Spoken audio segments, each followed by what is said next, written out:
अस्सलाम वालेकुम नाज़रीन, हाईटेक न्यूज के नेशनल और इंटरनेशनल खबरों में आपका खैर मकदम है। मैं हूं नेहा खान। नजर डालते हैं आज की अहम खबरों पर।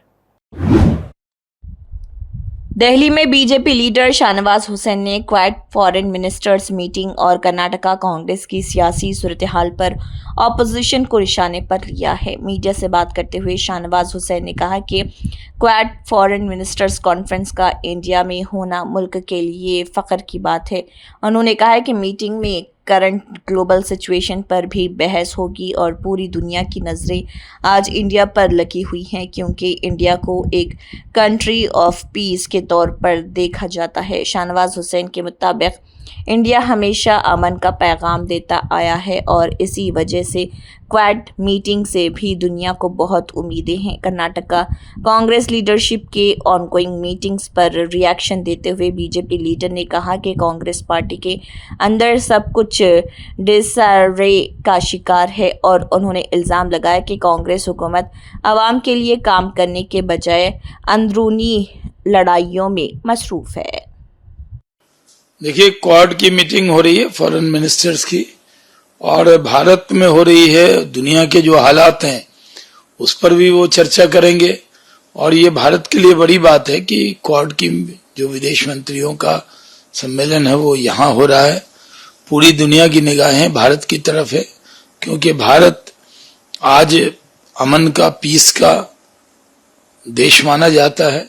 भारत के अंदर हरदम अमन की पैरोकारी रही है और यही वजह है कि क्वाड की मीटिंग से भी बहुत लोगों को, दुनिया के लोगों को, देखिए कर्नाटक में कांग्रेस का सब कुछ गड़बड़ है। सरकार में है, जनता के लिए काम नहीं कर रहे, कांग्रेसी आपस में लड़ रहे हैं। और सिद्धारमैया को मुख्यमंत्री से हटाने के लिए जनता ने तो मन बना लिया है, लेकिन कांग्रेस का नेतृत्व भी उनको हटाना चाहता है, डीके शिव कुमार को बनाना चाहता है। वो हो नहीं रहा है, आपस में इनकी लड़ाई है और कर्नाटक में जनता पूरी तरह परेशान है, क्योंकि कांग्रेस का नेतृत्व सिर्फ आपस में गुटबाजी में लगा हुआ है। इसको लेकर इनकी बैठक भी हो रही है। हर बार एक दूसरे को आश्वासन देकर अलग अलग रास्ते पे चले जाते हैं, होता कुछ नहीं है। कांग्रेस जहां सरकार में रहती है वहां आपस में गुटबाजी ही करती है। दिल्ली में यूनियन मिनिस्टर शिवराज सिंह चौहान ने अपनी किताब अपनापन my experiences with Narendra Modi release की है। तकरीब से खिताब करते हुए उन्होंने प्राइम मिनिस्टर नरेंद्र मोदी की टेक्नोलॉजी और डिजिटल सोच को याद किया। बुक लॉन्च इवेंट के दौरान शिवराज सिंह चौहान ने बीजेपी के पुराने सियासी दौर और टेक्नोलॉजी के इस्तेमाल से जुड़ी दिलचस्प यादें शेयर की। उन्होंने कहा कि बीजेपी वर्कर्स ट्रेडिशनली कन्वेंशनल तरीके से काम करते थे और उस वक्त टेक्नोलॉजी को इतनी अहमियत नहीं दी जाती थी। भारतीय जनता पार्टी के कार्यकर्ता के नाते हम लोग परंपरागत रूप से काम करते हैं। कई बार टेक्नोलॉजी का उतना उपयोग करने का भाव हमारे मन में नहीं था। पहले पहले जब मोबाइल आया तब भी अगर कोई मोबाइल यूज करता था, बोलिए तो 5 स्टार संस्कृति, ये भाव रहता था। मुझे अच्छी तरह याद है, यहाँ हमारे तोमर जी जैसे कार्यकर्ता भी, मोहन जी जैसे कार्यकर्ता मध्य प्रदेश के बैठे हैं। नरेंद्र भाई प्रभारी बन के आए, मैं प्रदेश का महामंत्री था। एक बैठक हुई, चुनाव की तैयारी की। उस बैठक में नरेंद्र भाई ने पूछा कि भाई ये बताओ किसके पास ईमेल आईडी है, किसके पास। अब यहां तो ईमेल आईडी से कोई वास्ता नहीं था। लोग एक दूसरे का चेहरा देखने लगे। एक क्षण सन्नाटा। फिर बाबूलाल गौर, स्वर्गीय बाबूलाल जी गौर, जो बाद में मुख्यमंत्री भी बने, वो कहने लगे नरेंद्र भाई ये क्या फीमेल कर रहे हो, ये फीमेल ईमेल से क्या होने वाला है। और ये कह के वो हंसने लगे।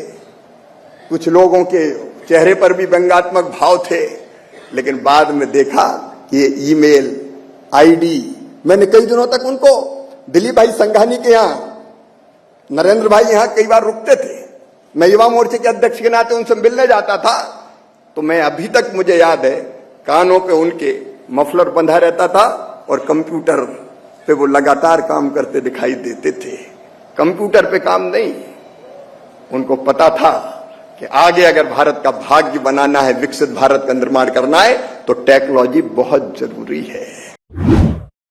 दिल्ली में पेट्रोल और डीजल की कीमतों में इजाफे पर आरजेडी एमपी मनोज झा ने मरकजी हुकूमत को निशाने पर लेते हुए कहा है कि महंगाई का सबसे ज्यादा बोझ लोअर इनकम और मिडिल क्लास तबके पर पड़ता है। मीडिया से गुफ्तगू करते हुए मनोज झा ने पेट्रोल और डीजल प्राइसेस में इजाफे पर सख्त रिएक्शन दिया। उन्होंने कहा है कि वो ना फाइनेंस मिनिस्टर हैं, ना पेट्रोलियम मिनिस्टर और ना ही हुकूमत का हिस्सा, लेकिन ये सवाल उन लोगों तक पहुंचना चाहिए जो फैसले ले रहे हैं। आरजेडी लीडर ने इल्जाम लगाया कि हुकूमत आवाम के मसाइल से दूर होती जा रही और इसी वजह से ऐसी पॉलिसीज सामने आ रही। ₹2 की बढ़ोतरी की गई, चौथी बार ये हुआ है 2 हफ्ते में, कहाँ जाके रुका हुआ देखते हैं। ये सवाल, मैं तो वित्त मंत्री नहीं हूं, ना पेट्रोलियम मिनिस्टर हूं, ना इस सरकार का हिस्सा हूं। काश ये सवाल उन तक पहुंचे, नहीं पहुंचेगा, मैं जानता हूं। सवाल लेने वाले लोग नहीं है। जब लोकोन्मुख सरोकार से आप दूर होते हैं ना, तो इस तरह की नीतियां होती हैं। और मैं बार बार कहता हूं, चुनाव होते रहना जरूरी है। 1 नेशन 1 इलेक्शन इस देश के लिए सबसे बुरा आइडिया होगा, क्योंकि आपको तो फिर कीमतों पर नियंत्रण करना नहीं है। बार बार चुनाव होंगे तो थोड़ा आप ठहरेंगे। 11 दिनों में कितनी बढ़ोतरी हो गई है। और सिर्फ मोटरसाइकिल, गाड़ी, ट्रक, कार में नहीं फर्क पड़ता है, ये टमाटर में भी जाता है, सब्जियों में जाता है, दाल में जाता है, तेल में जाता है। और किस पर मार पड़ती है? निम्न आय वर्ग पे, मध्यम वर्ग पे। आपको लगता है आप चुनाव दो? भल्ला साहब ने ठीक कहा, चुनाव जीत जाओ, देश भार में जाए, देश के लोग त्राहिमाम करें, बस चुनाव हो जाना चाहिए। आप स्मरण रखे जाएंगे एक ऐसे सरकार के रूप में जिसको जन सरोकारों से कोई मतलब नहीं था। जन का वोट चाहिए, जनाधिकार पे बात नहीं करना। दिल्ली में कांग्रेस लीडर दिग्विजय सिंह ने नीट पेपर लीक कंट्रोवर्सी और सीबीएसई के इवैल्यूएशन सिस्टम में ओएसएम के इस्तेमाल पर एजुकेशन मिनिस्ट्री को निशाने पर लिया। मीडिया से बात करते हुए दिग्विजय सिंह ने कहा है कि मिनिस्ट्री ऑफ एजुकेशन का काम करने का तरीका हाईली इम्प्रैक्टिकल नज़र आ रहा। उन्होंने नीट कंट्रोवर्सी का हवाला देते हुए कहा कि पूरा मुल्क पेपर लीक की बात कर रहा, लेकिन नेशनल टेस्टिंग एजेंसी यानी एनटीए अब भी कह रही है कि कोई पेपर लीक नहीं हुआ। दिग्विजय सिंह ने सवाल उठाया कि अगर लीक नहीं हुआ तो फिर री एग्जामिनेशन क्यों कंडक्ट कराया जा रहा। उनके मुताबिक ये सूरत हाल इंतहाई अजीब और तशवीशनाक है। बात यह है कि जिस प्रकार से शिक्षा मंत्रालय काम कर रहा है, बहुत ही अव्यावहारिक ढंग से काम कर रहा है। अब आप देख लीजिए, नीट के मामले में ये भी एक अजीब सी बात है कि पूरा देश कह रहा है लीक हुआ, लेकिन एनटीए कह रही कोई लीक नहीं हुआ। अजीब बात है भाई, ऐसा सुनने में आया है। वो कह रहे हैं जी कि कोई लीक नहीं हुआ, तो क्या हुआ फिर? री एग्जामिनेशन क्यों करा रहे? अब ओएसएम का प्रयोग 2014 में एक बार हुआ, अव्यावहारिक पाया गया। 2017 में मुंबई यूनिवर्सिटी ने उसको भी प्रयोग किया, अव्यावहारिक किया गया। अब जब 2 बार फेल हो चुका है, तो पूरे देश के सीबीएसई के छात्रों के साथ क्यों आप खिलवाड़ कर रहे हैं?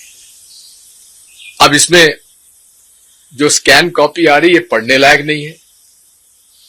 एक बालक ने, वेदांत ने, अपने फिजिक्स के पेपर के मामले में हैंडराइटिंग अलग अलग थी, तो उसके बड़े भाई ने ट्वीट कर दिया।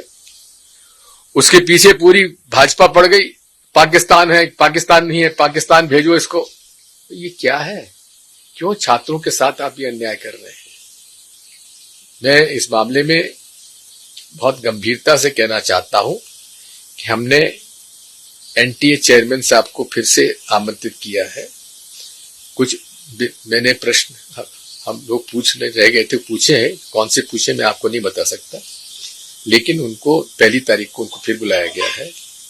और दूसरे दिन हमने सीबीएसई के चेयरमैन साहब को बुलाया है, जानने के लिए कि आखिर ये क्यों हुआ, कैसे हुआ, कौन वेंडर था, कैसे उसका तय किया, क्या रेट्स आई, कौन कौन उसमें पार्टिसिपेट किए, ये सारे जवाब प्रश्न हम लोग के सामने आए हैं जनता के माध्यम से, उस पर पूछेंगे।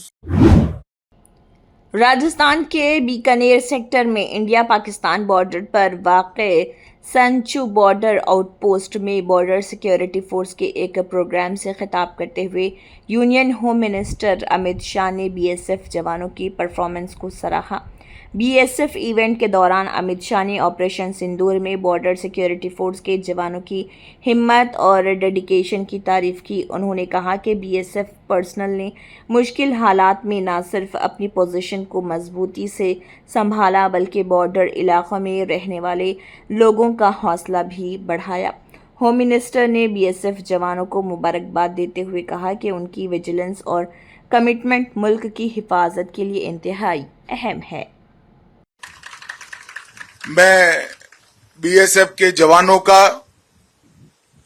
ऑपरेशन सिंदूर के दौरान जो प्रदर्शन रहा उसकी भी भूरी भूरी प्रशंसा करना चाहता हूं। हर जगह पे जहां मोर्चा संभाला था बीएसएफ ने, वो डट कर रहे, न केवल डट कर रहे, सीमांत जिलों के नागरिकों का हौसला बनाए रखने में भी बीएसएफ ने बहुत बड़ा योगदान किया और जहां जरूरत पड़ी वहां पाकिस्तान को मुंह तोड़ जवाब देने का काम भी बीएसएफ के जवानों ने किया, जो आपकी हमेशा की परंपरा है। लखनऊ में समाजवादी पार्टी चीफ अखिलेश यादव ने फेक एनकाउंटर्स के हवाले से सख्त तनकीद करते हुए कहा कि ये जमहूरी निज़ाम के खिलाफ एक बड़ी साजिश है। लखनऊ में मीडिया से बात करते हुए अखिलेश यादव ने कहा है कि फेक एनकाउंटर्स कॉन्स्टिट्यूशन में दिए गए इंसाफ और सोशल जस्टिस के उसूलों को पूरी तरह रद्द कर देते हैं। उन्होंने इल्ज़ाम लगाया कि ऐसे इंसिडेंट्स जमहूरी सिस्टम और क़ानूनी निज़ाम के लिए ख़तरा हैं। उनके मुताबिक मुल्क को कॉन्स्टिट्यूशन और रूल ऑफ लॉ के मुताबिक चलना चाहिए, ना कि फोर्स और डर के ज़रिए। एसपी चीफ ने कहा कि हर शख्स को इंसाफ हासिल करने का हक़ है और किसी भी किस्म की गैर कानूनी कार्रवाई डेमोक्रेटिक वैल्यूज़ के खिलाफ है। फर्जी इनकाउंटर के माध्यम से मेंटल सॉफ्टवेयर को सेट किया जाता है, लेकिन अपडेट या अपग्रेड नहीं किया जाता,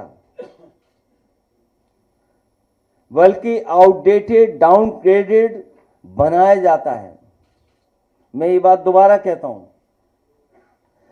कि फर्जी इनकाउंटर के माध्यम से मेंटल सॉफ्टवेयर को सेट किया जाता है, लेकिन अपडेट या अपग्रेड नहीं किया जाता, बल्कि आउटडेटेड, डाउनग्रेडेड बनाया जाता है।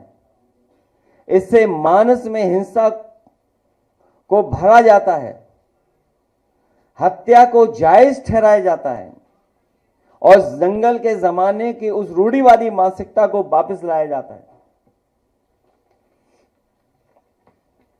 जो कहती है कि शक्ति ही अधिकार है, मतलब माइट इज राइट। कभी एक समय पर इस बात को कहा जाता था कि शक्ति ही अधिकार है, माइट इज राइट, जबकि लोकतंत्र में कहा जाता है, कहते हैं कि राइट इज माइट। इसी कारण फर्जी इनकाउंटर लोकतांत्रिक व्यवस्था के विरुद्ध एक बहुत बड़ा षड्यंत्र है, जो संविधान में दिए गए न्याय के राज और सामाजिक न्याय के राज को भी सिरे से नकारता है। फर्जी इनकाउंटर का 1.10वें हिस्से, मतलब 0.1% लोगों को मिली अपनी सरकारी शक्ति का आपराधिक इस्तेमाल करना है।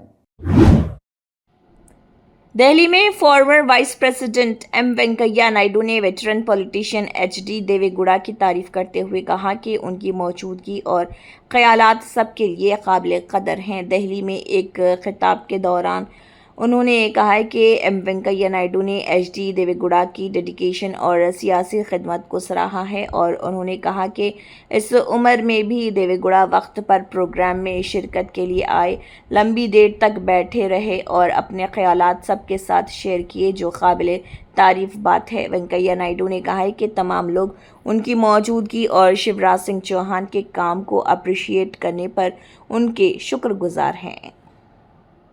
My dear friends, we just now heard veteran politician Sri Devagowda ji, former Honorable Prime Minister.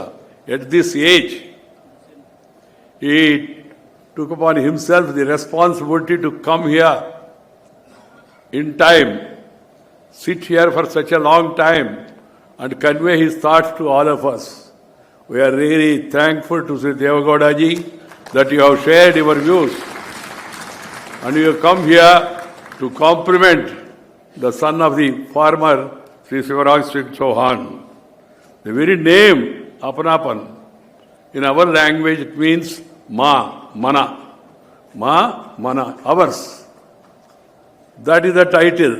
And this book, I feel, is very important that it should be read all politicians, budding politicians particularly, to understand how can a public servant serve for 17 years as chief minister in a state which was supposed to be backward at the time, Madhya Pradesh, the central province of the country. 17 years as the chief minister, then come here to a center as agriculture minister. It's a record. Sri Shivraj Singh Chauhan ji, I know him from his younger days. I remember him working as Yuva Morcha activist and I was party national general secretary. I will tell you an interesting thing. One day, all seniors were sitting together. We were discussing who should be made the chief minister of Madhya Pradesh, informally. That was the way Advaniji and Atalji used to function. Informally, they used to discuss with our seniors. And then I suggested that we will send Shivraj ji to Madhya Pradesh. Lucknow में उत्तर प्रदेश के chief minister Yogi Adityanath ने बिजली के मौसर इस्तेमाल पर जोर देते हुए अवाम और म्यूनिसिपल बॉडीज़ को एनर्जी कंजर्वेशन की हिदायत दी है। लखनऊ में एक प्रोग्राम से खिताब करते हुए सीएम योगी आदित्यनाथ ने कहा है कि बिजली बचाना वक्त की अहम ज़रूरत है और हर शहरी को एनर्जी कंजर्वेशन में अपना किरदार अदा करना चाहिए। उन्होंने कहा है कि अगर कोई रूम खाली हो तो एयर कंडीशनर चलाने की ज़रूरत नहीं है। इसी तरह लाइट्स भी सिर्फ वही इस्तेमाल होनी चाहिए जहां उनकी हकीकी ज़रूरत हो। सीएम योगी ने मशवरा दिया कि घरों में डेकोरेशन के लिए लगाई गई एक्स्ट्रा लाइटिंग को इस दौरान बंद रखा जाए ताकि अननेसेसरी पावर कंजप्शन को कम किया जा सके। में जिस कमरे में कोई नहीं, क्यों एसी जला रहे हैं, क्यों पंखा चला रहे हैं? रात्रि में जब आवश्यकता नहीं तो जितनी लाइट आवश्यक है एक लाइट जला दीजिए, एक दो लाइट महत्वपूर्ण स्थानों पर जलाइए, बाकी लाइट बंद कर दीजिए। डेकोरेशन के लिए जो घर घर में लोगों ने लाइट लगा रखी है उसको बंद कर दीजिए। इस दौरान स्ट्रीट लाइट नगर निकायों का दायित्व बनता है उतना ही जलाएं जो नागरिकों के हित में हो, अनावश्यक न जलाएं। ऐसे ही पंचायतों में भी हमें करना होगा। हमने कल ही पंचायत के ग्राम प्रधानों के कार्यकाल को 6 महीने के लिए बढ़ा दिया है। 6 महीने वे कार्य करें। जब तक ओबीसी कमीशन रिजर्वेशन की प्रक्रिया को पूरी करता है तब तक वे अपने कार्यकाल को आगे बढ़ाएं। हमने सहमति दे दी। उनका भी दायित्व बनता है गांव में दिन में बिजली के स्ट्रीट लाइट न चले, ना गांव में न शहर में दिन में स्ट्रीट लाइट न चले। जब आवश्यकता नहीं तब हम लाइट बंद करके रखें। ये सभी कार्य हम करेंगे तो हम अपने नागरिक दायित्वों का निर्वहन करेंगे और चुनौती का सामना करने के लिए अपने आप को तैयार कर रहे हैं। और इसी चुनौती का सामना करने के लिए आज सबकी आवश्यकता बनती है कि विपक्ष के उस नैरेटिव को न माने। याद करना, ऊर्जा संकट पर उंगली कौन उठा रहे हैं? जिनके समय में बिजली के तार पर लोग कपड़ा सुखाते थे। ये सच्चाई है। समाजवादी पार्टी के समय में बिजली नहीं आती थी। उस समय ये लोग क्या करते थे, किसी भी जिले में बिजली देनी हो तो एक सप्ताह रात्रि के लिए बिजली आती थी, दूसरे सप्ताह दूसरे जिले में आती थी, कभी दिन में कभी रात्रि में। यहां पे तो पूरी बिजली दी जा रही है। अब पावर स्टेशन पर ही शटडाउन हो रहा है और देश के अंदर कहीं पावर है नहीं, तो उसके लिए विभाग को मौका भी देना चाहिए। विभाग अपने स्तर पर कार्य भी कर रहा है। मैंने स्वयं भी इसकी समीक्षा बैठक ली है, लेकिन केवल ये जिम्मेदारी पावर कॉर्पोरेशन की नहीं, हर नागरिक की जिम्मेदारी बनती है कि वह इस समय पावर कॉर्पोरेशन के साथ खड़े होकर के इस संकट का सामना करने में उनका सहयोग करें। लखनऊ में उत्तर प्रदेश के मिनिस्टर ओम प्रकाश राजभर ने कुर्बानी और कानूनी पाबंदियों के हवाले से बयान देते हुए कहा है कि मुल्क कॉन्स्टिट्यूशन के मुताबिक चल रहा और जिस जानवर पर बैन लगाया गया हो उसकी कुर्बानी नहीं दी जा सकती। लखनऊ में मीडिया से बात करते हुए मिनिस्टर ओम प्रकाश राजभर ने कहा कि इंडिया का निज़ाम कॉन्स्टिट्यूशन के तहत चलाया जाता है और हर शहरी को कानून की पाबंदी करनी चाहिए। उन्होंने कहा है कि बाबा साहेब डॉक्टर BR अम्बेडकर ने कॉन्स्टिट्यूशन के जरिए जो फ्रेमवर्क तैयार किया उसी के मुताबिक मुल्क में कानून नाफिज है। उनका मत है, जो संविधान से देश चल रहा है, जो संविधान में व्यवस्था बाबा साहब ने बनाई है, उस व्यवस्था के तहत जो आपके कुर्बानी के लिए जो पशु पाबंदी है कि नहीं इनकी कुर्बानी नहीं की जा सकती है, तो उस पर पाबंदी रहेगी। दिल्ली के दक्षिणपुरी इलाके के रेसिडेंट्स ने पानी की किल्लत के खिलाफ ग्रेटर कैलाश में दिल्ली जल बोर्ड ऑफिस के बाहर एहतजाज किया।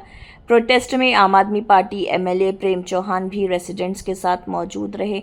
दिल्ली में पानी की कमी का मसला एक बार फिर गर्म हो गया है। दक्षिणपुरी के रेसिडेंट्स ने वाटर शॉर्टेज के खिलाफ ग्रेटर कैलाश एरिया में दिल्ली जल बोर्ड ऑफिस के बाहर जोरदार प्रोटेस्ट किया। मुजाहिरीन ने इल्ज़ाम लगाया कि इलाके में कई दिनों से पानी की सप्लाई मुतासिर है, जिसकी वजह से रोज़मर्रा ज़िंदगी में सख्त मुश्किलात का सामना करना पड़ रहा।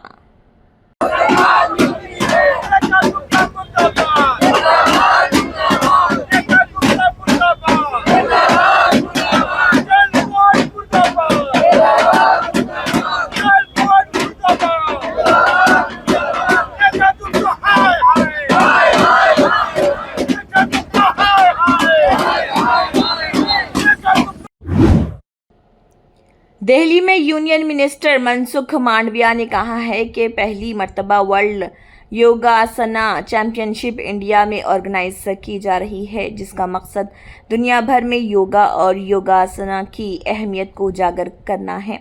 मीडिया से बात करते हुए मनसुख मांडविया ने बताया कि वर्ल्ड योगासना चैंपियनशिप अहमदाबाद में मुनक़िद हो रही और इस इवेंट को इंडिया के लिए एक अहम कल्चरल और स्पोर्टिंग इनिशिएटिव के तौर पर देखा जा रहा। उन्होंने कहा है कि ये पहली बार है जब इंडिया वर्ल्ड योगासना चैंपियनशिप की मेज़बानी कर रहा। इवेंट का बुनियादी मकसद इंडिया के योगा और योगासना के इल्म को दुनिया के सामने पेश करना और उसकी अहमियत को हाईलाइट करना है। योगासना चैंपियनशिप का आयोजन अहमदाबाद में हो रहा है। उस उपलक्ष्य में आज आयोजित इस कार्यक्रम में हमारे बीच में उपस्थित आदरणीय उदित सेठ जी, डॉक्टर जयदीप आर्या जी, डॉक्टर संजय मालपानी जी, उमंग दावन जी, विष्णु शर्मा जी और एकता जी, सभी उपस्थित पत्रकार बंधु भाइयों एवं बहनों, पहली बार वर्ल्ड योगासना चैंपियनशिप इंडिया में हो रही है, अहमदाबाद में हो रही है। दोस्तों, योग के बारे में, योगासन के बारे में हमारे देश में केवल ज्ञान को उजागर करना ही था। योग भारत के द्वारा दुनिया को दी गई एक अनमोल भेंट भी है और उसको देश और दुनिया में आपके द्वारा प्रसारित हो, ताकि हमारा योग, हमारा योगा का दुनिया में महत्व बढ़े। आप सबको मेरी ओर से हार्दिक शुभकामनाएं। धन्यवाद। कर्नाटका के मिनिस्टर एमबी पाटिल ने दिल्ली में मीडिया से बात करते हुए कहा है कि वो पार्टी लीडर्स के साथ मुख्तलिफ सियासी मामलात पर डिस्कशन के लिए राजधानी में मौजूद हैं। दिल्ली पहुंचने के बाद कर्नाटका मिनिस्टर एमबी पाटिल ने कहा कि पार्टी के अंदर कई अहम सियासी इशू पर मशवरे जारी हैं और इसी सिलसिले में सीनियर लीडरशिप से मुलाकात की जा रही। उन्होंने कैबिनेट रीशफल और लीडरशिप चेंज के हवाले से भी सवालों का जवाब देते हुए कहा है कि ये मामला पूरी तरह पार्टी हाईकमांड के इख्तियार में है।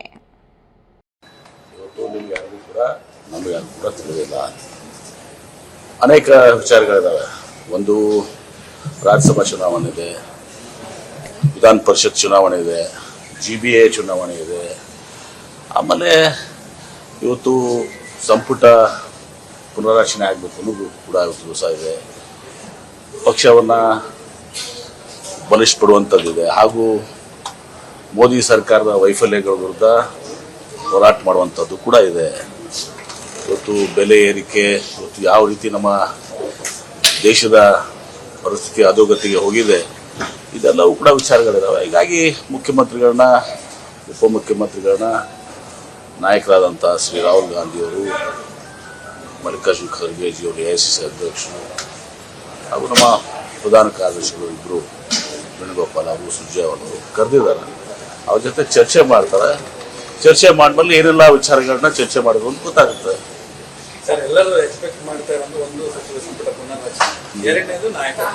ನಾವು ಇದೆಲ್ಲವೂ ಕೂಡ ಹೈಕಮಾಂಡ್ಗೆ ಬಿಟ್ಟಿರುವಂಥದ್ದು. ಇದು ಯಾರು ನಾವು ನೀವು ಮಾತಾಡಿದ್ರೆ ಆಗುವಂಥದ್ದಲ್ಲ. ಪ್ರತಿಯೊಂದಕ್ಕೂ ನಮ್ಮ ಕಾಂಗ್ರೆಸ್ ಪಕ್ಷದಲ್ಲಿ ಹೈಕಮಾಂಡ್ ಇಸ್ ಸುಪ್ರೀಂ, ಅಂತಿಮ, ಅದು ಫೈನಲ್. ಹೈಕಮಾಂಡ್ ಏನು ಚರ್ಚೆ ಮಾಡ್ತಾರೆ, ನಿರ್ಧಾರ ಮಾಡ್ತಾರೆ, ಅದು ಅಂತಿಮ ಆಗ್ತದೆ. ಎಲ್ಲ ನಾವು ನೋಡಿ, ಈಗ ನಾವು ತಪ್ಪೇನಿದೆ, ಪಕ್ಷದ ವರಿಷ್ಠರನ್ನ ಭೇಟಿಯಾಗುವಂತಹದ್ದು ಇದೆಲ್ಲನೂ ಕೂಡ ಸರ್ವೇ ಸಾಮಾನ್ಯ. ವರಿಷ್ಠರನ್ನ ಭೇಟಿಯಾಗೋದಕ್ಕೆ ಮುಖ್ಯಮಂತ್ರಿಗಳು ಒಬ್ಬರೇ ಹೋಗ್ತಾರೆ ಅಥವಾ ಶಿವಕುಮಾರ್ ಅವರು ಕೂಡ ಜೊತೆಲಿ ಹೋಗ್ತಾರೆ? ಗೊತ್ತಿಲ್ಲ ನನಗೆ ಅದು. क्वाड फॉरेन मिनिस्टर्स मीटिंग में US secretary of state Marco Rubio ने कहा है कि दुनिया भर में हाल ही के वाक़यात के बाद क्वाड के मुश्तरका एरियाज ऑफ कॉरपोरेशन की अहमियत मज़ीद बढ़ गई है। क्वाड फॉरेन मिनिस्टर्स के इजलास से खिताब करते हुए मार्को रूबियो ने कहा है कि ग्लोबल डेवलपमेंट्स ने ये साबित कर दिया है कि इंटरनेशनल कोऑपरेशन और स्ट्रेटेजिक पार्टनरशिप आज के दौर की ज़रूरत बन चुकी है। उन्होंने कहा है कि क्वाड अलायंस दुनिया को दरपेश चंद सबसे बड़े चैलेंजेस का मुकाबला करने की सलाहियत रखता है। इन इश्यूज़ में energy security, freedom of navigation और रीजनल स्टेबिलिटी ख़ास तौर पर शामिल हैं। I want to thank Minister Jaishankar and the Indian government for hosting us here, not just in the bilateral visit over the last 3 days, but for hosting this important gathering here again today. I want to thank Toshi and Penny as well for joining us, your willingness to come over here and do this. And it comes at an important time. It was our goal, as I began as Secretary of State, and has been pointed out earlier, my first meeting as a Secretary of State was the Quad, literally within minutes of being sworn in. And I thought that demonstrated our commitment to this process. But our goal collectively over the last year has been to turn this from a forum in which we meet and talk about problems to one where we actually do something about it.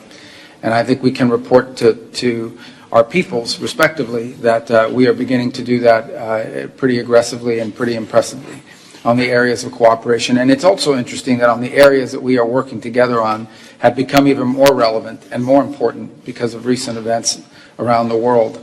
And so today, I think we'll make even further progress on operationalizing our relationship on the areas that we can cooperate on.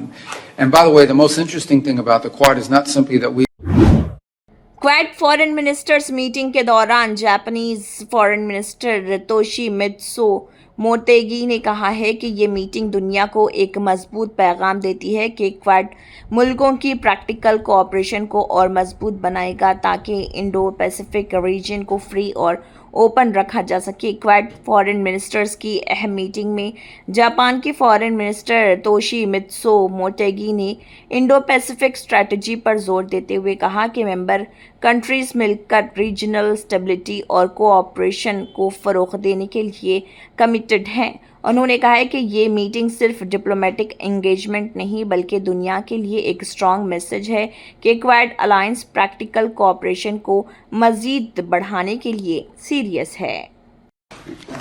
本日日米豪印外相会合を開催できることは嬉しく思います。主催いただいた J に感謝をいたします。前回私が外務大臣になった2019年の9月、初めての日米豪印外相会談が開催をされました。日米豪印には個人的にも思い入れがあります。今回11回目となる外相会合の開催は日米豪印が自由で開かれたインド太平洋保育の実現に向け実践的な協力を力強く推進していくとの揺るぎないメッセージになると考えています。保育が提唱されてからちょうど10年になりますが、この間に国際秩序の構造的な変化が生じております。こうした時代の変化に対応するため、高市総理は保育を進化させる表明をいたしました。その主なポイントは、域内各国が自らの将来を自らの手で決めるために必要な自立性、強靭性、これは経済安全保障でもエネルギー安全保障でもそうでありますが、この自立性、強靭性を強化することであります。本日はこうした観点も踏まえて、日米豪印協力の加速のため、率直な議論を行いたいと思います。Thank you so much. Assam assembly speaker Ranjit Kumar Das ने कहा कि uniform civil code यानी UCC bill पर बहस कल की जाएगी, जबकि पार्लियामेंट और स्टेट लेजिस्लेचर्स में ख़वातीन के लिए 1/3 रिजर्वेशन के निफाज पर डिस्कशन हो रहा।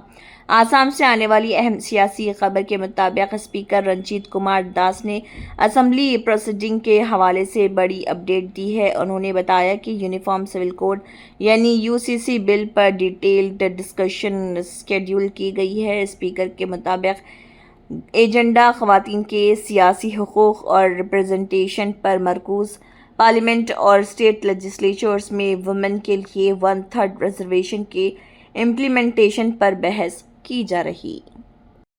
नहीं, मैं तो स्पीकर तो बोल नहीं सकता है, स्पीकर सुनता है, रूलिंग देता है।